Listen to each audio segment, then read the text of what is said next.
your expectations? What is like, this is the Bible in terms of what we need to follow, and even if they're resistant, how do you help them push through? You know, those spots that are just like, oh, I don't know if I can do this part, you know.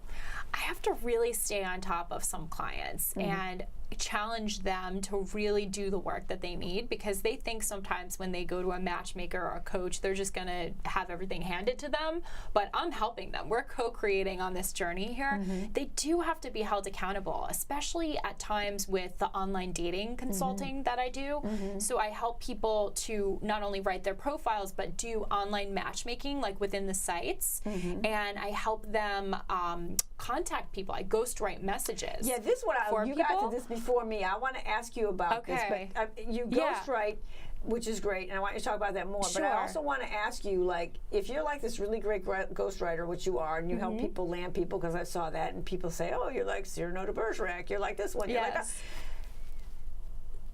What if they can't deliver? I mean, I know you're not writing anything that they aren't. Yeah. But you know, when you write, it's a certain way you. But I think, do you get into their persona and try to write from their persona? I do a very in-depth interview, and I try to write in the voice of the client. So it's not me writing. It's them. That's and I have to capture that. Yeah. And the part in which they have to be having some accountability is getting back to me with that stuff. So I'll send a client, okay, here's 30 usernames from Match.com that I picked out, and I just want you to look at their profiles, look at their photos, tell me which ones you like, and then I'll contact those.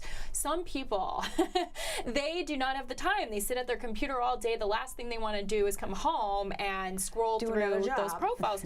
But it's very important to me, because I have to get their feedback. There's a little learning curve in the beginning. They can say to me, oh, I want a woman with brown hair that's tall and thin. I could send them 20 women that look like that, and they're only attracted to 5. So they have to do the work along with me, and sometimes I have to send them, you know, reminders, and I have to call them and put it on a calendar and really get them to take this seriously, like they would a job. Because if you don't make it a priority, it's easy to let the time slip by, and before you know it, it's 5 years and 10 years, and you're still single.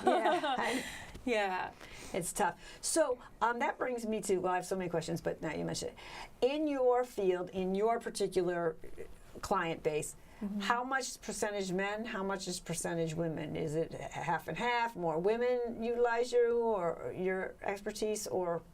So it's different services that cater to the different genders. So the matchmaking, I have men as the paying clients. So any of the women that are listening to this, the women can actually be matched for free with the agency that I work with. So the men pay. I have women, I screen them. If they're fit, I can introduce them. Right now I'm working with an agency called Lisa Clampett Matchmaking. And so I could get women set up through there. Now, the women that come to me for my business for coaching, I get more women than men coming to me for coaching, and I get more women reading my books, because women read the self-help. Right, and you do help people with the makeover. And yes, those are usually women as well who need a little image advice.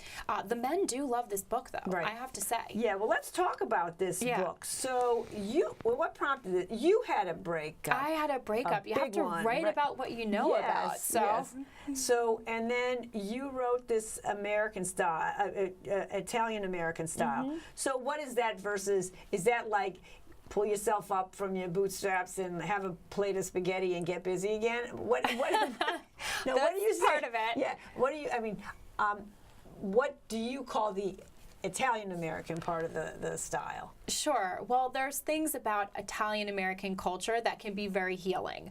Food, for instance, you bring up. That's one of them. Yeah, you even say, I'll sit down and have a meal with a client if I need to. Yes, you know? I've done that before. Sunday dinner. So there's food. There's the idea of family that's big in Italian culture. And I tell everyone that if you don't have the most close, supportive family, friends can become family. So you could use that term interchangeably. The idea is that you need a support system.